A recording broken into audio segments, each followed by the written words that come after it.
Hello friends, welcome to my channel. आप सब देख रहे हैं Avantika knowledge planet. My name is Avantika Mishra. आज हम इस वीडियो में डिस्कस करने वाले हैं अशोक स्तंभ का इतिहास के बारे में डिस्कस करेंगे। सबसे पहले मैं आप लोगों को बताऊंगी कि जो अपना नया संसद भवन है उसके छत के ऊपर हमारे अपने प्राइम मिनिस्टर ने एक अशोक स्तंभ का अनावरण करवाया है, जो 17 जुलाई 2022 में करवाया है। ऐसा मानते हैं कि उसका वजन जो है वो 9,500 किलोग्राम है और उसके सपोर्टर के लिए एक स्टील का सहायक बनाया गया है, जो उसका वजन है 9,600 किलोग्राम है। और ऐसा मानते हैं, अगर उसके हाइट की बात करूं तो उसकी हाइट 6.5 मीटर है।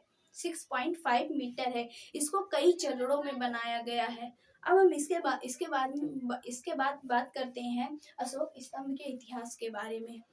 सो कि फ्रेंड्स, जैसा कि आप सब जानते हैं कि अपना जो देश भारत है वो 15 अगस्त 1947 को आज़ाद हुआ था और 26 जनवरी 1950 को संविधान लागू हुआ था। अब जो यही संविधान लागू है, इसी खास अवसर पे, इसी खास मौके पर अपने ये अशोक स्तंभ को राष्ट्रीय चिन्ह के रूप में चुना गया था। राष्ट्रीय चिन्ह को मतलब अशोक स्तंभ को राष्ट्रीय चिन्ह के रूप में चुना गया था। अब मैं बात करती हूँ कि अशोक स्तंभ को ही क्यों राष्ट्रीय चिन्ह के रूप में चुना गया था।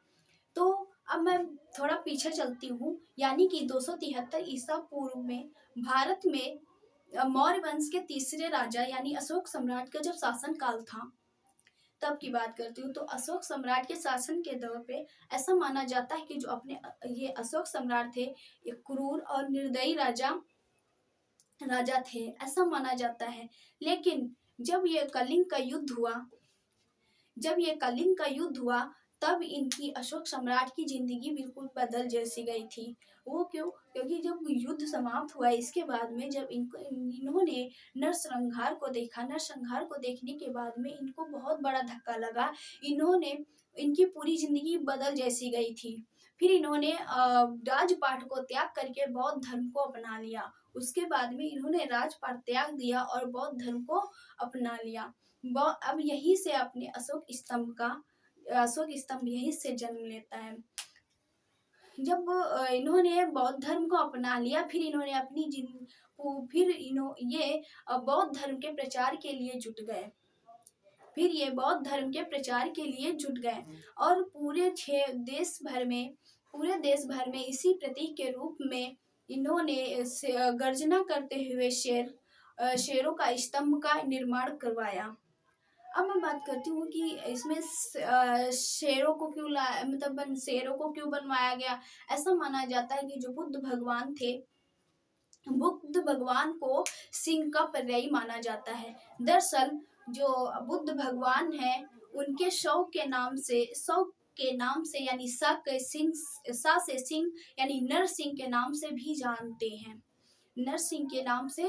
जानते हैं। इसके अलावा सारनाथ में जो ये बुद्ध भगवान के द्वारा धर्म उपदेश दिए गए, उसे भी गर्जना करते हुए शेर के नाम से जानते हैं। अब इसीलिए इसमें शेरों का महत्व दिया गया है। और इसी सेम सारनाथ में अशोक सम्राट ने ऐसे ही सेम स्तंभ बनवाया, शेरों वाला स्तंभ बनवाया, जिसे हम लोग अशोक स्तंभ के नाम से जानते हैं। यानी कि यही अशोक स्तंभ के नाम से जानते हैं। अब मैं बात करती हूँ कि अशोक स्तंभ जो अपना राष्ट्रीय चिन्ह है, इसे कौन कौन से लोग यूज कर सकते हैं।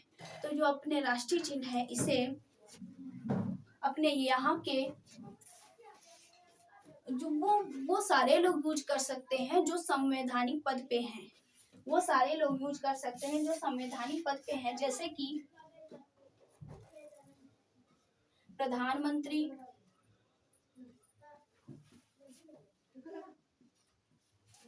और राज्यपाल, उपराज्यपाल, राष्ट्रपति, उपराष्ट्रपति, केंद्रीय मंत्री और वो लोग भी यूज कर सकते हैं जो सरकारी संस्था के उच्च अधिकारी हैं, उच्च पद पे हैं, वो लोग भी यूज कर सकते हैं।